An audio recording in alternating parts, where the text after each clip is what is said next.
Hello student, welcome to our YouTube channel Adhyayan Marg. Student, आज हम discuss करने जा रहे हैं एक्सरसाइज 1.2 क्वेश्चन नंबर 5। चलिए इसको पहले रीड करते हैं। सबसे पहले, check whether 6n can end with the digit 0 for any natural number n। इसमें क्या कहा गया है कि हमें ये चेक करना है कि 6 की पावर n, जिसमें n क्या है, एक नेचुरल नंबर, वो कोई भी नंबर ऐसा दिखाना है कि जिसमें हमारा एंड करता हुआ नंबर 0 से, मतलब 6 की पावर n, इसका कुछ भी आए, कोई भी नंबर आए, n होगा हमारा नेचुरल नंबर जिसके लास्ट में क्या हो, 0। ठीक है, जैसे लेट अस सपोज 6 की पावर 1, उसके लास्ट में क्या आएगा, 6 की पावर 2, उसके लास्ट में क्या आएगा। तो हमें ये बताना है कि क्या उसमें नेचुरल नंबर अगर n होगा तो क्या उसका जो नंबर है उसके लास्ट में 0 आ सकती है। तो चलिए सबसे पहले इसको एग्जाम्पल के थ्रू करते हैं। Let us take an example. हमें पता है सबसे छोटी डिजिट कौन सी होती है जिसके पीछे 0 आता है, वो है हमारी 10। और अगर 10 के फैक्टर करें तो 10 के फैक्टर क्या आते हैं, 2 इंटू 5। उसके बाद 100 में भी लास्ट में 0 आती हैं। इसके क्या होता है, 2 क्रॉस 5 इंटू 2 क्रॉस 5। अब हम 10 को कैसे लिख सकते हैं, 10 को हम लिख सकते हैं 2 क्रॉस 5 की पावर 1, ऐसे लिख सकते हैं। और 100 को क्या लिख सकते हैं, 100 को लिख सकते हैं 2 इंटू 5 की पावर 2। तो इससे हमें क्या पता चला, इससे हमें ये पता चला कि अगर कोई भी डिजिट है तो उसके जब हम प्राइम फैक्टर करेंगे तो उसमें 2 क्रॉस 5 तो ज़रूरी आएगा। अब 2 क्रॉस 5 की पावर 2 भी हो सकती है, 3 भी हो सकती है, 1 भी हो सकती है, ये डिपेंड करेगा उस डिजिट के ऊपर। तो हमें अब क्या फाइंड आउट करना है, हमें फाइंड आउट करना है कि जो 6 है, क्या 6 के फैक्टर के अंदर 2 क्रॉस 5 आता है। अगर आएगा तो इससे हमें पता चल जाएगा कि हाँ भाई, उसके अंदर भी हमारे लास्ट की डिजिट 0 लाई कर सकती है। और अगर नहीं आया तो हमें पता चल जाएगा कि उसका लास्ट नंबर में जो डिजिट आएगी वो 0 लाइन नहीं करेगी। तो सबसे पहले 6 के फैक्टर क्या होते हैं, 6 के फैक्टर होते हैं 2 इंटू 3। ठीक है, 36 के क्या होते हैं, 2 इंटू 3 की पावर 2। ठीक है, अब इससे क्या पता चल रहा है कि 6 के फैक्टर में तो 2 क्रॉस 3 आ रहा है, 6 के फैक्टर में तो 2 क्रॉस 5 नहीं आ रहा। और अगर जब 2 क्रॉस 5 6 के फैक्टर में लाई नहीं करता, 2 cross 5 is not lie between factor of 6। 6 के फैक्टर में तो 2 क्रॉस 5 लाई करता ही नहीं है, और जब 6 के फैक्टर में लाई नहीं करता तो इससे पता चल जाता है कि 6 की अगर कोई भी नेचुरल नंबर में पावर होगी, where n is your natural number, so the last digit will never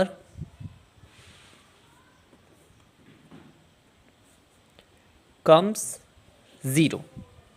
इससे क्या पता चला, इससे हमें ये पता चला कि जो लास्ट डिजिट होगी ना वो 6 के, अगर 6 की पावर n है और n नेचुरल नंबर है तो वो कभी भी 0 नहीं आ सकती। क्यों नहीं आ सकती, क्योंकि 6 के फैक्टर के अंदर 2 क्रॉस 3 ही लाई करता है। देखो 6 2 क्रॉस 3, इसके अगर मैं पावर n की बात करूँ तो n यहाँ पे क्या है, n इक्वल टू 1 है फर्स्ट में।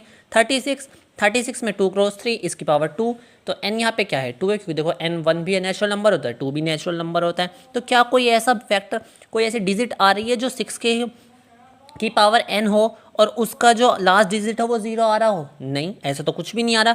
तो इसलिए जो उसने कहा था ना कि can end with 0 for any natural number, तो हम लिख देंगे no, not a single digit, not a single number, not a single number is found whose last digit is 0 for 6 to the power n। Okay student, तो हमने ये check कर लिया। Check करने में हमें क्या पता चला कि जो हमारे 6 की पावर n है उसमें कोई भी ऐसा नंबर नहीं आएगा जहाँ पे n आपका नेचुरल नंबर है, तो ऐसा कोई भी नंबर नहीं आएगा जिसके लास्ट में 0 लाई करेगी। तो ये जो उसने कहा था चेक वेदर, तो इसका आंसर नो होगा, ऐसा कुछ भी नहीं आएगा, क्योंकि अगर 0 लानी होती है तो 2 क्रॉस 5 ज़रूर चाहिए, और हमारा 2 क्रॉस 5 नहीं आ रहा 6 के अंदर। Okay student, now move to our next question which is question number 6। तो क्वेश्चन नंबर 6 को पहले हम पढ़ते हैं, उसके बाद हम इसको भी सॉल्व करेंगे। क्या लिखा है statement, explain why 7 into 11 into 13 plus 13 and 7 into 6 into 5 into 4 into 3 into 2 into 1 plus 5 are composite number. इसने हमसे कहा है कि उसने हमें दो एक्सप्रेशन दे रखे हैं और कहा है कि हमें इन दोनों को एक्सप्लेन करना है कि ये कैसे कंपोजिट नंबर है। अब देखो, जिस बच्चे को यहाँ कंपोजिट नंबर छोटा सा बेसिक नहीं पता होगा तो उसका क्वेश्चन तो वहीं अटक जाएगा। तो कंपोजिट नंबर क्या होता है? कंपोजिट नंबर बेटा ऐसे नंबर होते हैं जिन नंबर के अगर हम फैक्टर करते हैं तो उनके फैक्टर मोर देन 2 आते हैं। मोर देन 2 मतलब क्या? अगर मैं बात करूँ तो कोई भी अगर एक नंबर है तो वो नंबर किन दो से डिवाइड हो सकता है? एक तो वो अपने आप से डिवाइड हो सकता है, जैसे 13 है, 13 अपने आप से भी डिवाइड हो सकता है यानी खुद 13 से, और 1 से भी डिवाइड हो सकता है। किसी और नंबर से हो सकता है 13 डिवाइड? नहीं हो सकता। तो 13 क्या एक कंपोजिट नंबर है? नहीं है। और अगर मैं बात करूं जैसे 6 की, तो 6 क्या है? 6 एक कंपोजिट नंबर है। वो कैसे? 6 2 से भी डिवाइड हो सकता है, 3 से भी डिवाइड हो सकता है, और खुद 6 से भी हो सकता है, और 1 से तो हो ही जाएगा। तो इसलिए क्या है? 6 एक कंपोजिट नंबर है। तो कंपोजिट नंबर क्या होते हैं? ऐसे नंबर जिनके फैक्टर मोर देन 2 होते हैं, यानी कि 2 डिजिट से ज़्यादा डिजिट उनको डिवाइड कर सके, ऐसे नंबर्स को हम बोलते हैं कंपोजिट नंबर। ओके स्टूडेंट, तो सबसे पहले हम स्टार्ट करेंगे अपने इस वाले एक्सप्रेशन से। एक्सप्रेशन क्या है हमारा? 7 इंटू 11 इंटू 13 प्लस 13। इन दोनों में क्या कॉमन है? हाँ, एक बार 13 ले लेते हैं बाहर common. 7 into 11 plus 1, 7 into 11 77 plus 1, 13 into 78। अब इनकी मल्टीप्लाई करके आएगा आपका 1014। ठीक है। अब जो ये नंबर आया, इस नंबर के अब हम प्राइम फैक्टर करेंगे, यानी कि इसको फैक्टराइजेशन मेथड से अब इसके फैक्टर निकालेंगे। वो कैसे? 1014 के जब हम फैक्टर करेंगे तो सबसे छोटा ये 2 से डिवाइड हो जाएगा, 2 से डिवाइड हो गया 507। ठीक है। उसके बाद हमारा ये 7 8 10 11 बाद 3 से डिवाइड हो जाएगा, 3 से डिवाइड होकर आएगा 169।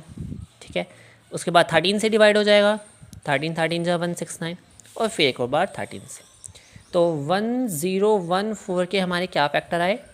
2 इंटू 3 इंटू 13 इंटू 13। तो 1014 के हमारे फैक्टर आए 2 इंटू 3 इंटू 13 इंटू 13। तो इसके फैक्टर 2 से ज़्यादा हैं। कैसे? 1014 एक तो 1014 से डिवाइड हो जाएगा, 1 से भी डिवाइड हो जाएगा, 2 से, 3 से, 13 से। तो ये तो क्लियर है कि ये तो एक कंपोजिट नंबर ही है। So this is a composite